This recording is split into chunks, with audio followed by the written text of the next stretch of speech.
숨 쉬는 동안, 그 찬양하는 동안 주님이라는 고백이 좀 마음에 와닿는 시간이었습니다. 그래서 아마 찬양이 너무 은혜로워가지고 오늘 본문이 뭐였는지 딱 까먹으셨을 수도 있어요. 자, 오늘 본문은요, 돌아온 탕자로 유명한 본문입니다.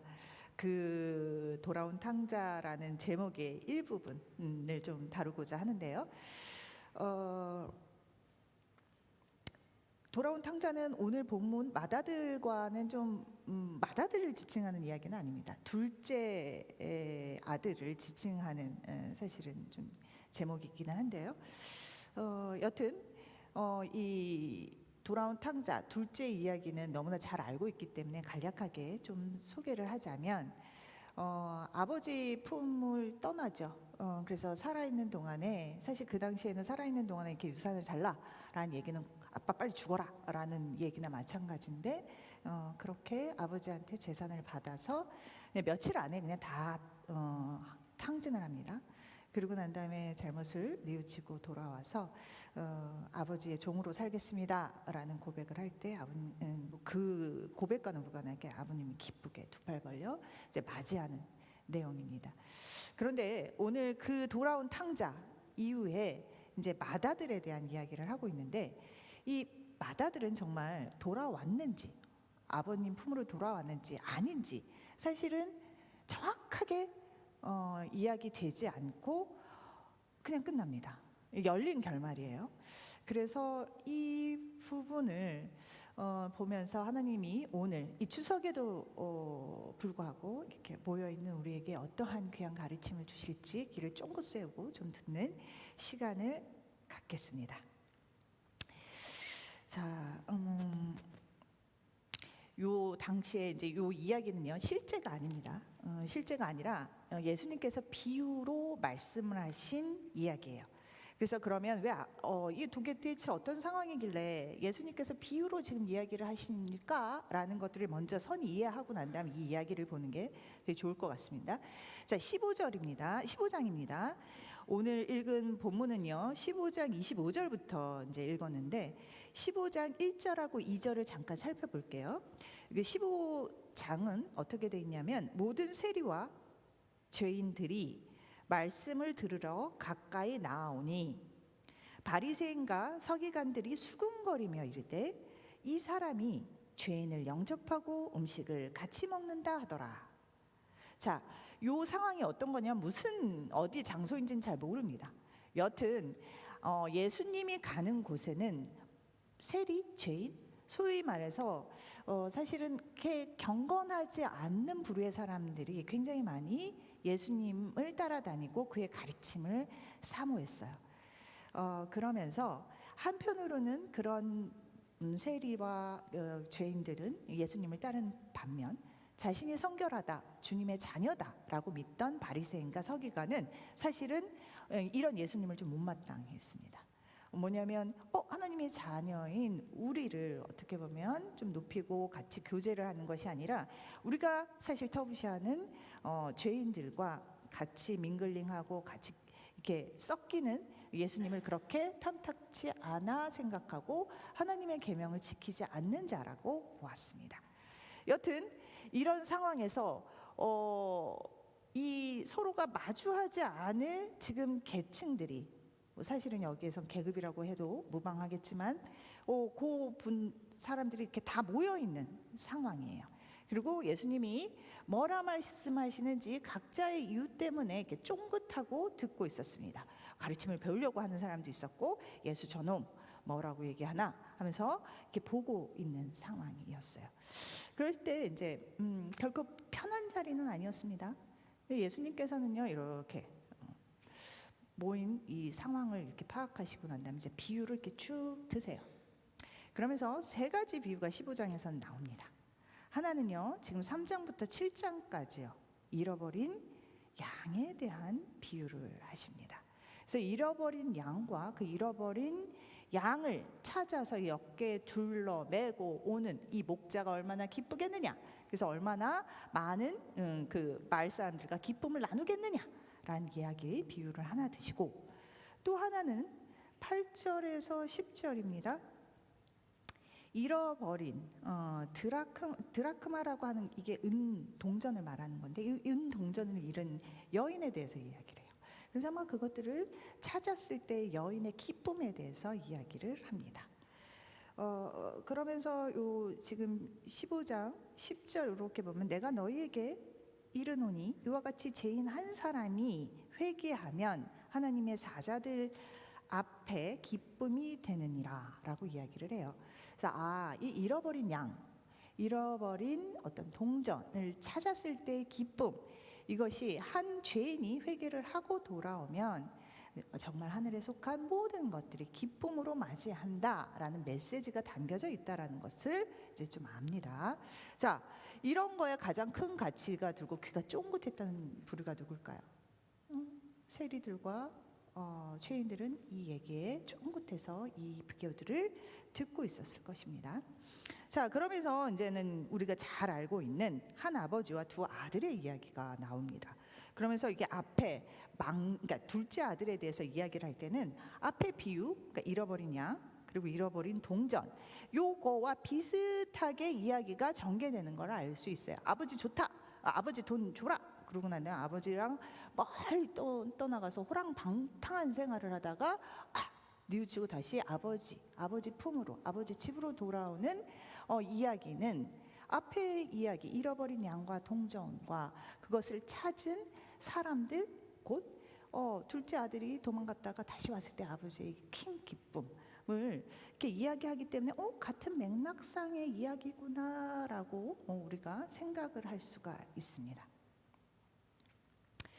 자, 그런데 여기에서 얘기가 딱 끝나면 나쁘지 않아요. 좋아요. 그래서 잃어버린 자녀가 아버지 품에 돌아오면 기쁨이구나라는 그 메시지를 충분히 알고, 그리고 난 다음에 16장으로 넘어가도 될 터인데 여기에 딱 그 다음에 25절 우리가 오늘 읽게 된 본문부터 이게 갑자기 둘째 아들의 이야기서부터 첫째 아들로 빠르게 이 시선이 이동이 되면서 맏아들에 대한 이야기를 쭉 32절까지 풀어갑니다. 자, 그럼 이 맏아들의 이 메시지는 과연 어떤 이야기들을 담고 있는지 우리가 좀 귀를 쫑긋하고 마음을 열고 좀 살펴볼 필요가 있을 것 같습니다. 자, 25절 보기 전에요. 앞전에 이제 이런 상황들이 이제 있습니다. 뭐냐면 이렇게 보면 21절이요. 이제 21절에서 이제는 이제 뭐죠? 그쵸? 21절입니다. 아들이 이르되 아버지, 내가 하늘과 아버지께 죄를 지었사오니 지금부터는 아버지의 아들이라 일컬음을 감당하지 못하겠나이다라고 자신의 잘못을 이야기해요. 그러자 22절에서 아버지는요 종들에게 이렇게 이릅니다. 뭐라고 이러냐면 제일 좋은 옷을 내어다가 입히고 손에 가락지를 끼우고 발에 신발을 신기라. 그리고 23절에요. 그리고 살찐 송아지를 끌어다가 잡으라. 우리가 먹고 즐기자 라고 이야기를 하십니다. 좋은 것들 내보내서 지금 이 둘째 아들에게 입히고 먹이라라는 이야기를 하고 있습니다. 왜냐하면 24절이요. 이 내 아들은 죽었다가 다시 살아났으며 내가 잃었다가 다시 얻었노라 하니 그들이 곧 즐거워하더라 라고 이야기를 합니다. 자, 앞에 배경은 이거예요. 그래서 이제 막 축제가 일어납니다. 그래서 둘째가 드디어 그 호랑방탕한 놈이 돌아왔어. 근데 돌아왔대. 근데 이게 아버님이 이거 뭐 어떻게 엄청나게 막 이렇게 혼내는 줄 알았더니 아버님이 너무 기뻐하면서 지금 파티가 열렸대. 이러면서 지금 파티가 한창입니다. 자, 그랬을 때 25절에요. 맏아들은요 어떻게 했냐면 밭에 있다가 돌아와 이렇게 집에 이렇게 가까이 오니까요 풍악과 춤추는 소리가 막 저기 멀리 우리 집에서 막 울리고 있는 겁니다. 이 아들이 이렇게 딱 밭에서 이렇게 오다가 봤더니 막 우리 집에서 지금 난리가 났어요. 근데 막 이렇게 보니까 막 싸움 소리가 아니라 막 그 음악 소리, 너무 좋은 소리가 막 나고 있죠. 자, 그러고 나니까 26절에서요 아들이요 집으로 직접 들어가지 않습니다. 그리고 막 이렇게 확인해 보지도 않아요. 그리고 이러고 왔습니다. 아버지한테 무난하지도 않아요. 자, 26절에요. 한 종을 불러 이 무슨 일인가 물은데 라고 이야기를 하고 있습니다. 자, 여기서 이렇게 잠깐 우리가 머물면서 볼 것 같으면요, 이 상황을 봐서는 이 맏아들하고 이 아들하고 그리 매우 친근한 관계가 아니었던 모양입니다. 그러니까 일단 아버지의 밭일은 어떻게 보면 이 동생이 왔다라는 것을 못 들을 만큼, 어떻게 보면 맏아들은 타의 추종을 이렇게 방불케 할 만큼 열심히 일했던 거는 같아요. 되게 성실했던 것 같습니다.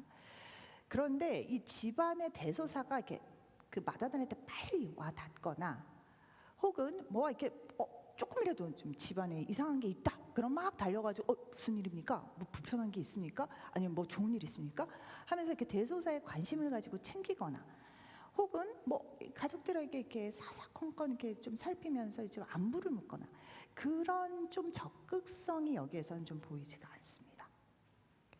이게 상당한, 어떻게 보면 맏아들은 성실한데 아버지와 아버지 집과는 뭔가 심리적으로, 신체적으로 이렇게 거리가 보여요.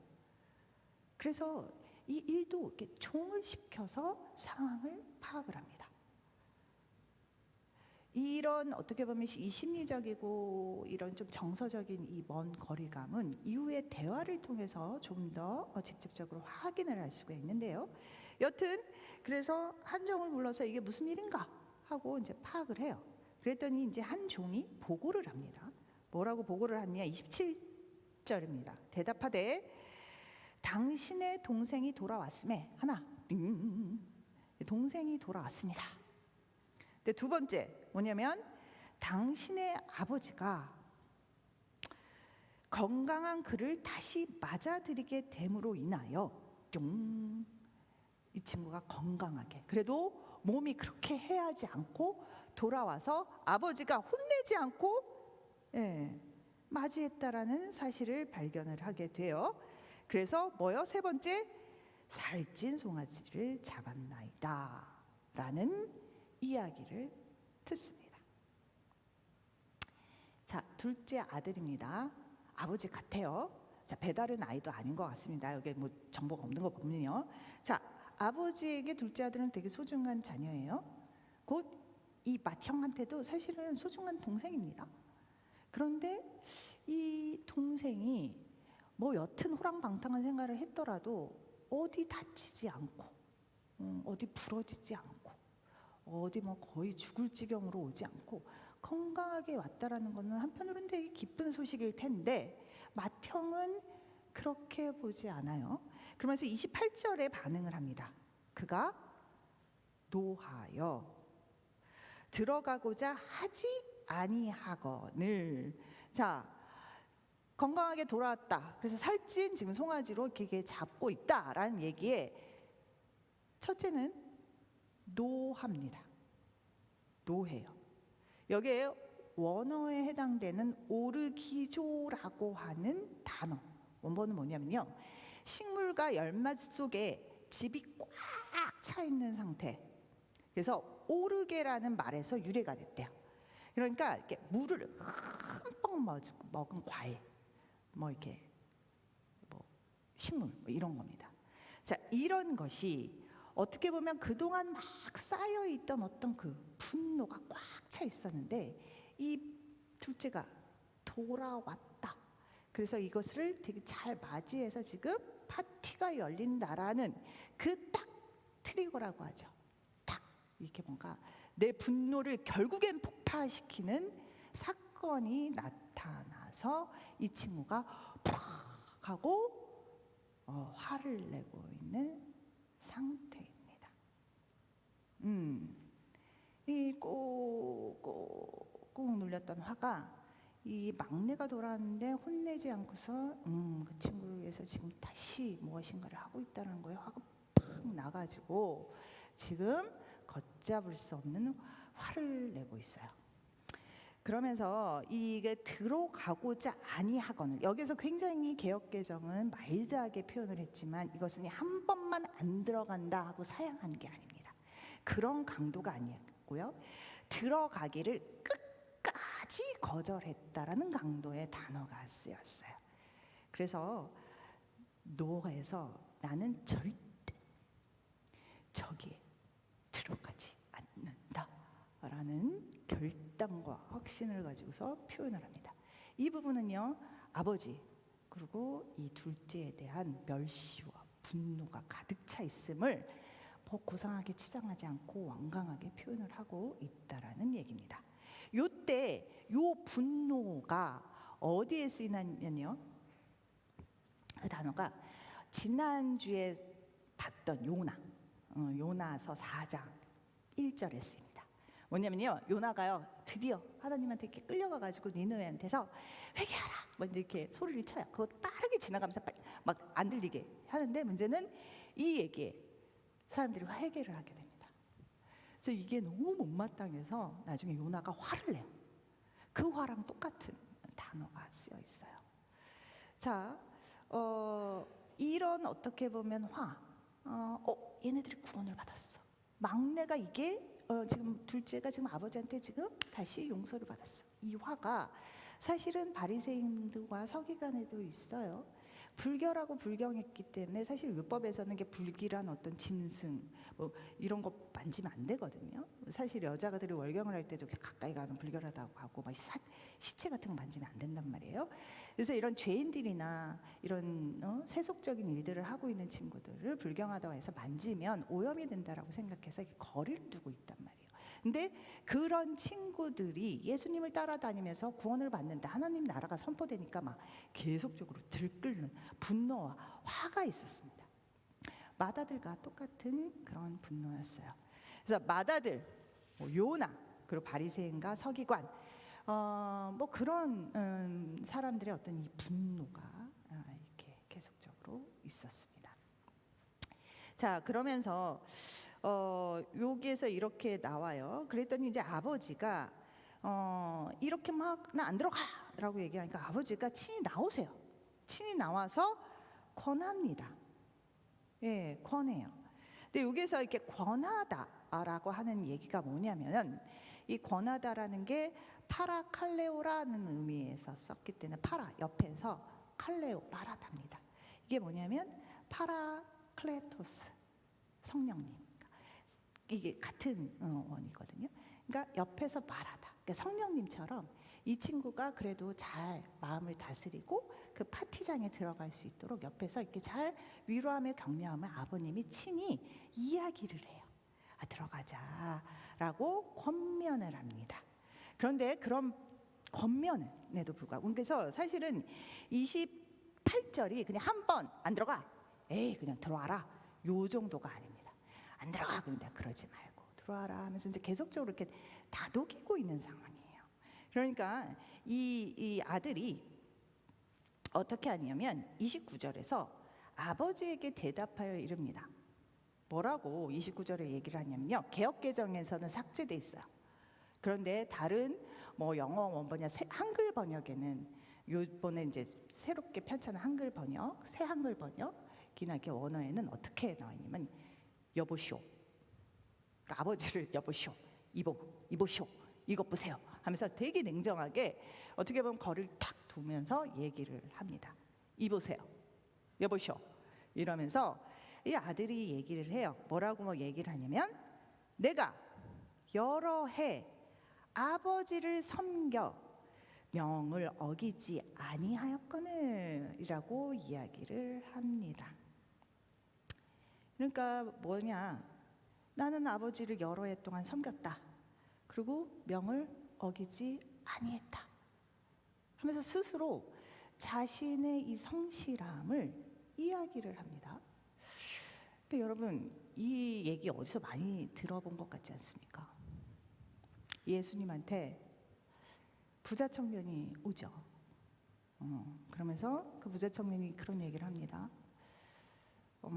영생을 얻으려면 내가 무엇을 더 해야 하옵니까? 라고 물으면서, 저는 지금까지 하나님께서 주신 계명을 다 모두 지켰다라고 얘기를 합니다.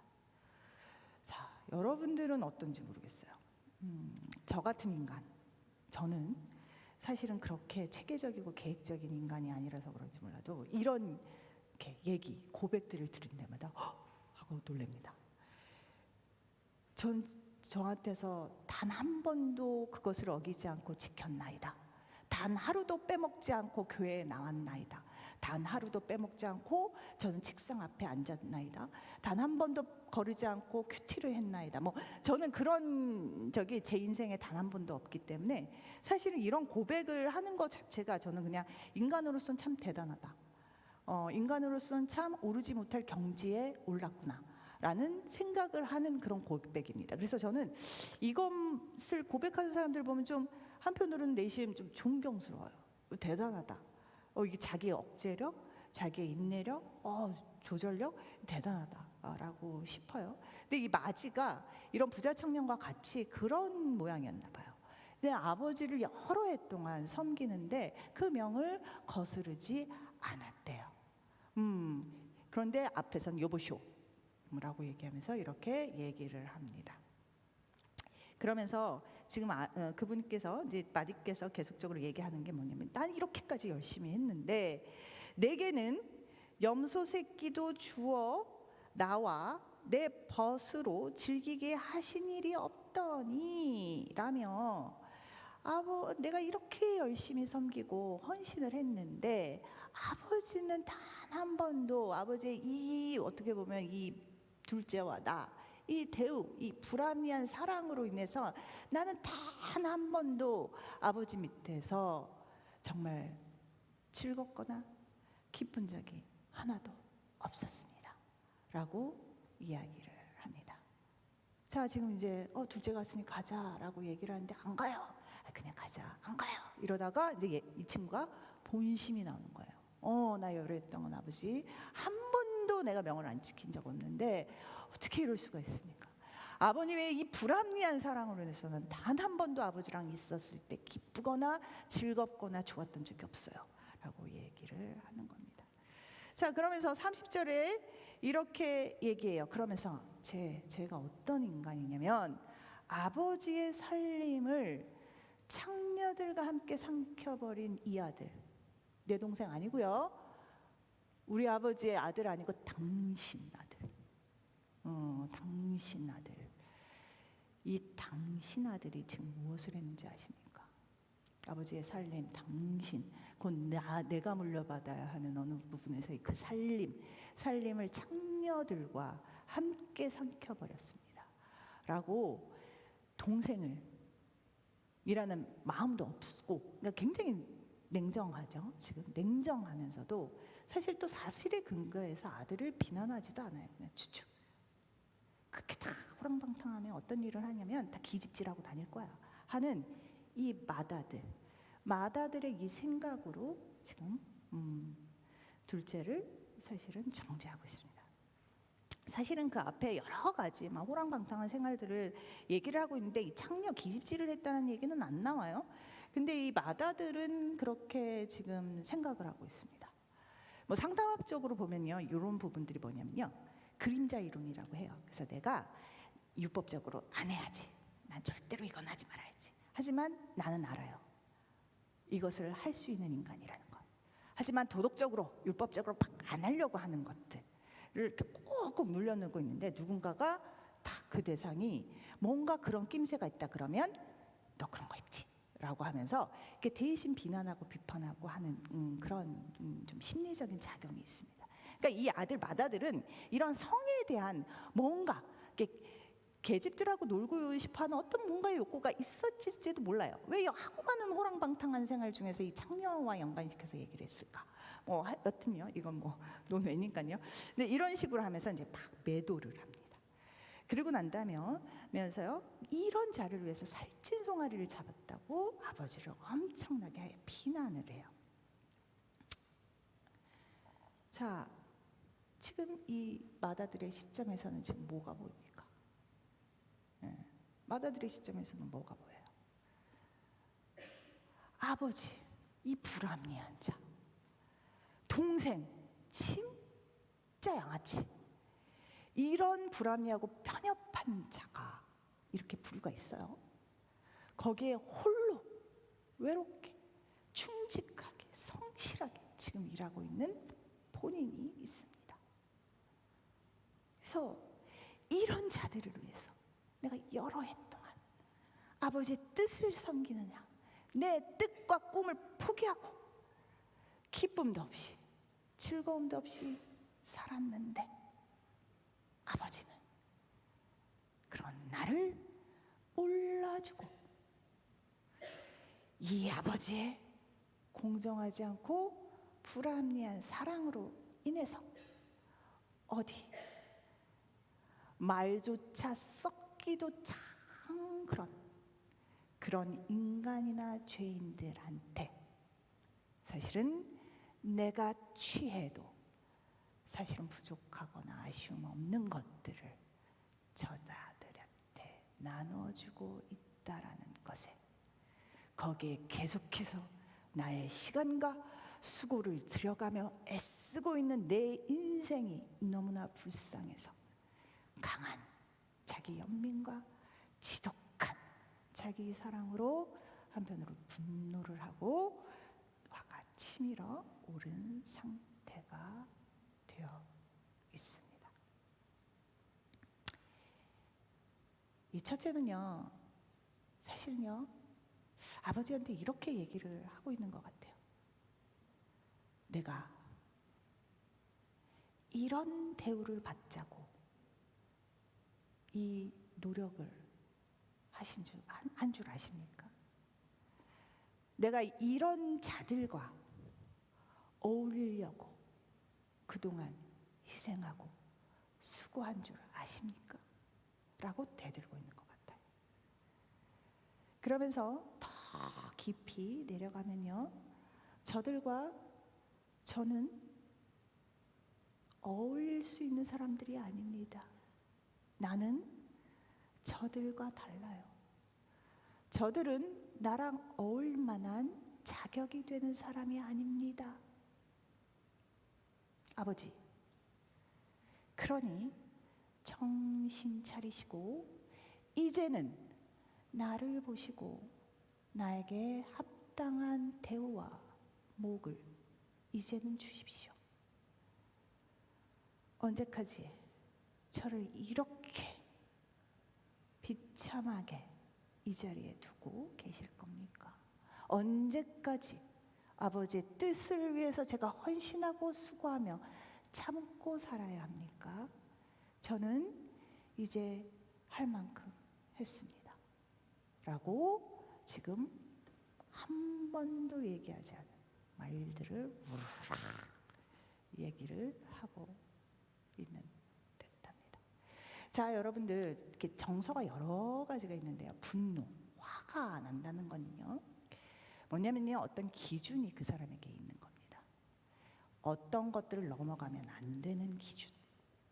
그 기준에 지금 아버지가, 그리고 지금 둘째 동생이 지금 넘어갔기 때문에 지금 이 친구는 정당하게 화를 내고 있는 겁니다. 이건 틀려요. 이건 아닙니다. 그렇게 해서는 안 됩니다.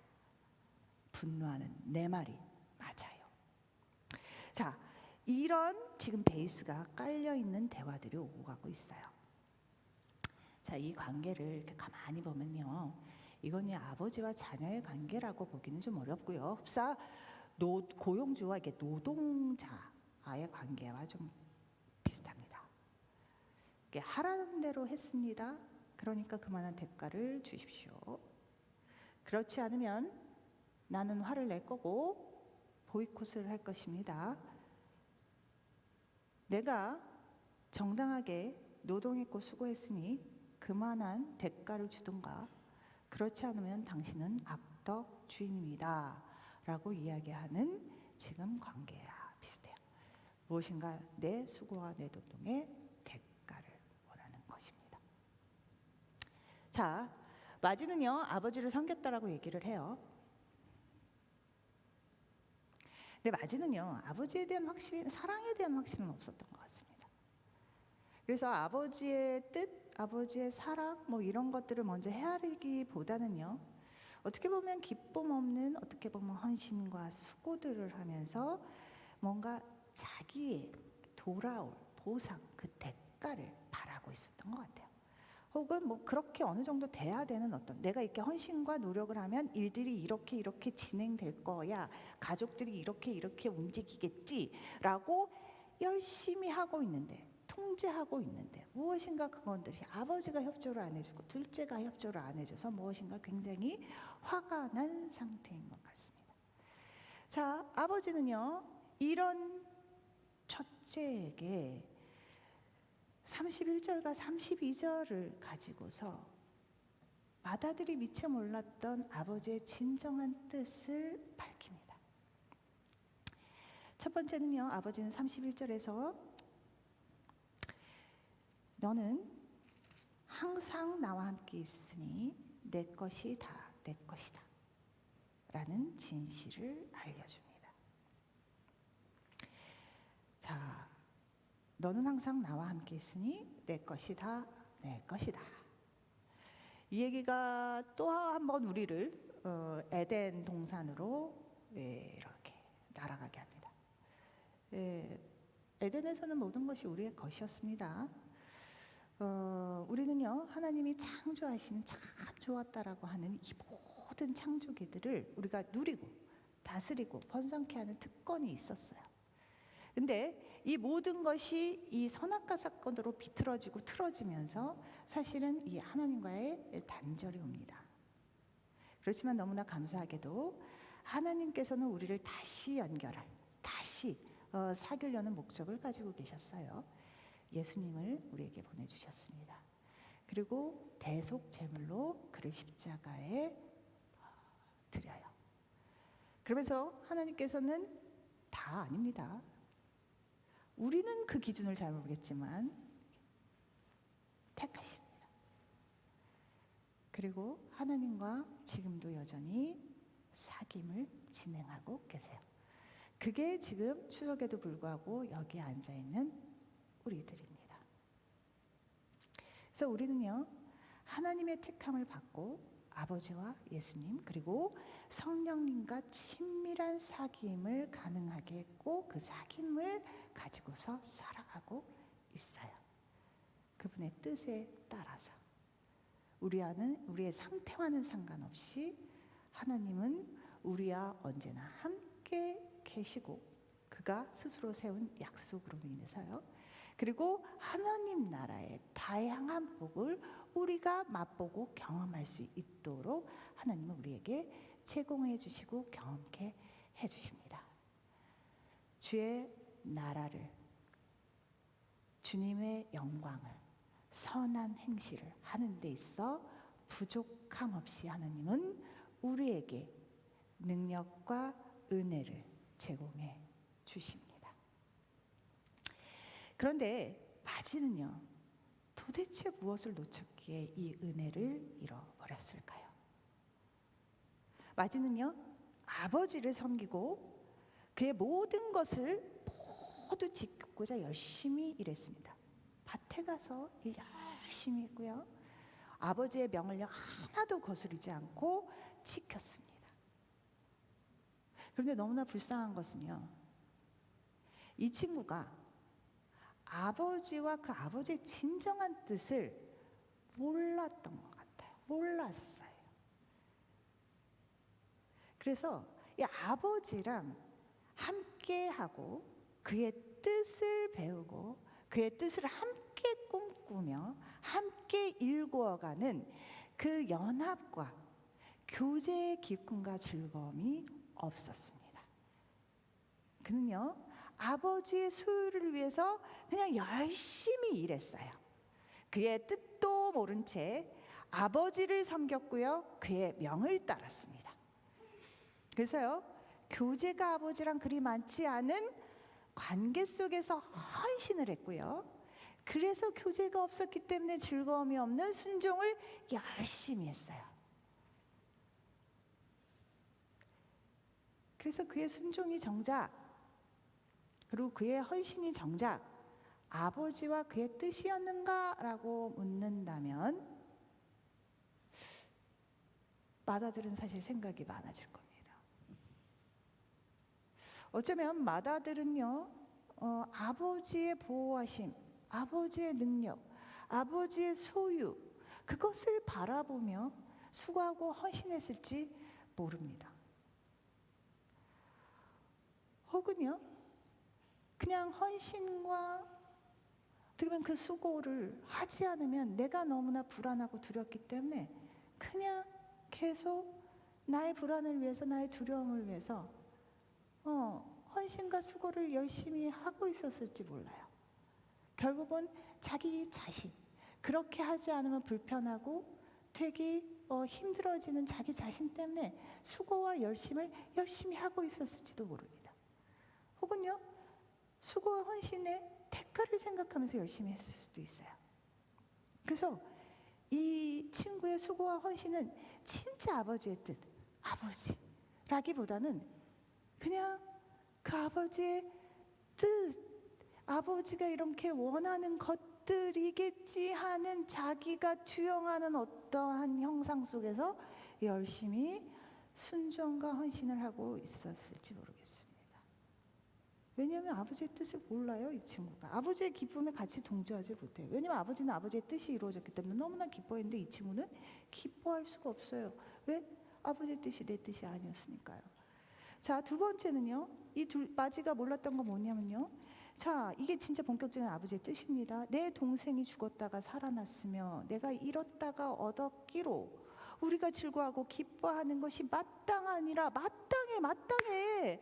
죽었다가 살아났는데, 우리가 잃었다가 찾았는데 이보다 더 기쁘고 즐거운 것이 무엇이 있겠니? 라고 마지에게 아버지의 뜻과 아버지의 바람과 아버지의 소원을 이야기를 합니다.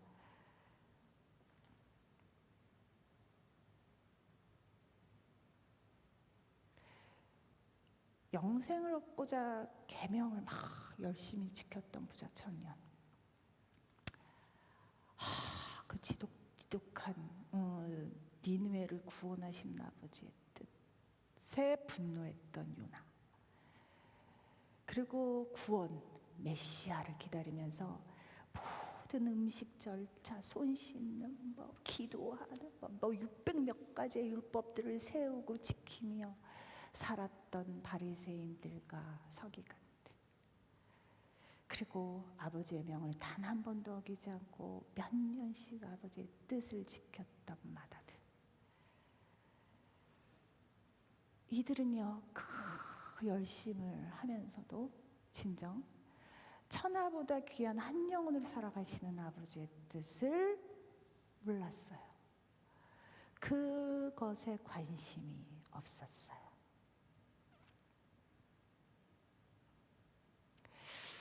우리도 이게 추석 연휴에도 불구하고 예배를 드리러 나왔습니다. 사실은 우리 안에서요, 여기 나와 있으신 성도님들도 있고, 또 삶 속에서 그리스도의 사랑을 막 품으려고 노력하시는 성도님도 계시고, 혹은 기도원 안에서 이 공동체를 막 섬기려고 지금 애쓰고 있는 임원들, 팀장들, 그리고 리더들, 그리고 저도 막 추석인데 막 이렇게 어떻게 하면 주님의 뜻을 전할까 하는 저 다 포함해서요. 우리의 열심은 과연 어디 있을까? 묻게 되는 추석 연휴였습니다. 진짜 아버지와 아버지의 뜻을 잘 알고 있을까? 혹시 이 수고를 통해서 내가 가질 영광, 내가 가질 어떤 보상, 아니면 뭔가 안 하면 하나님한테 벌 받을까 봐, 뭐가 찝찝해서 그래도 한 번도 주의를 안 지키면 안 되지라는 나의 어떤 당위적인 사고 때문에 내가 이렇게 수고하고 열심인 것들은 아닐까? 혹은 이렇게 수고하고 열심히 하는 그 성실함을 통해서 나를 다시 제게 그렇지 규현아, 넌 늘 성실했고 착하고 그랬어, 그러면 나를 입증하기 위한 수고와 열심은 아닐까? 예수님께서는요 바리새인과 서기관의 외식을 특별하게 싫어하셨습니다. 마태복음 23장 27절에서요 하나님께서는요 화 있을진저 외식하는 서기관들과 바리새인들이여, 회칠한 무덤 같다. 너희들은 겉으로는 아름답게 보이나 그 안에는 죽은 사람의 뼈와 더러운 것들이 너무나 가득하다라고 강하게 경고하십니다.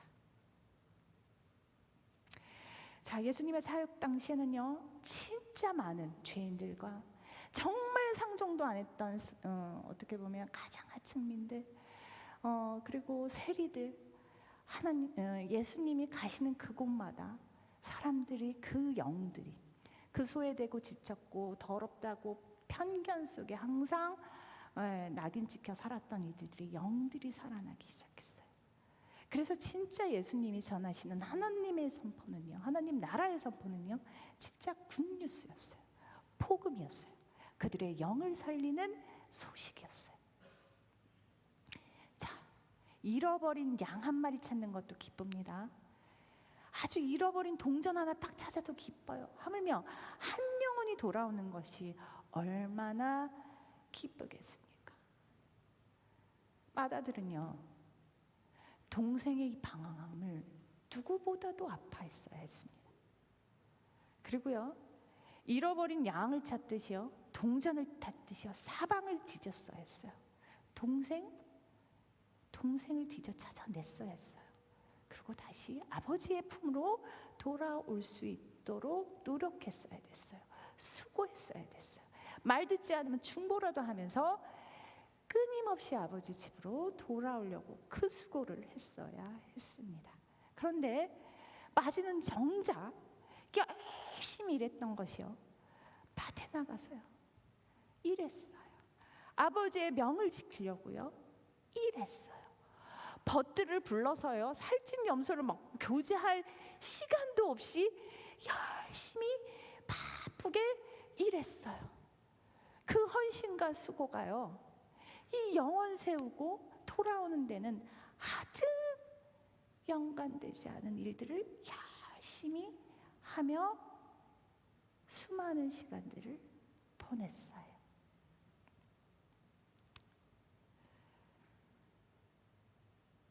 예수님의 복음은요, 그때도 그렇고 지금도 통일해야 됩니다. 그렇다면요, 이 복음의 영향력은요, 그때도 그렇고 지금도 통일해야 돼요. 자, 우리 주변을 이렇게 보세요. 당신들, 여러분들의, 그리고 나의 주변을 이렇게 한번 살펴봅시다. 우리는요, 여러분 주변에는요, 진짜 복음이 아니면 진짜 난 저 친구랑 만날 이유도 없고, 사실 만날 거리도 없고, 그런데 정말 복음이기 때문에, 교회이기 때문에 저 친구를 만나고 있는 정말 영혼들이 있습니까?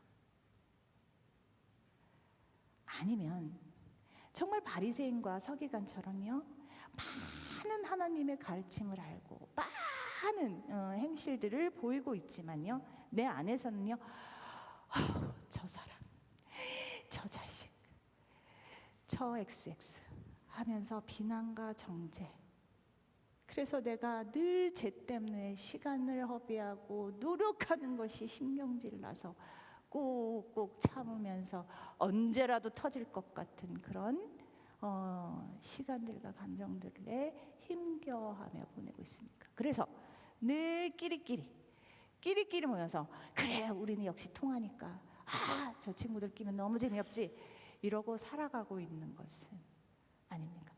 여러분의 주변에는 누가 있습니까? 여러분의 열심은 어떤 것을 목적으로 지금 내고 있습니까? 정말로 사람을 살리고 한 영혼이 돌아오기를 정말로 내가 죽기까지 그 안타까운 심정으로 그들을 보살피며 아끼며 애타게 불러오는 그런 시간들을 가지고 있습니까? 자,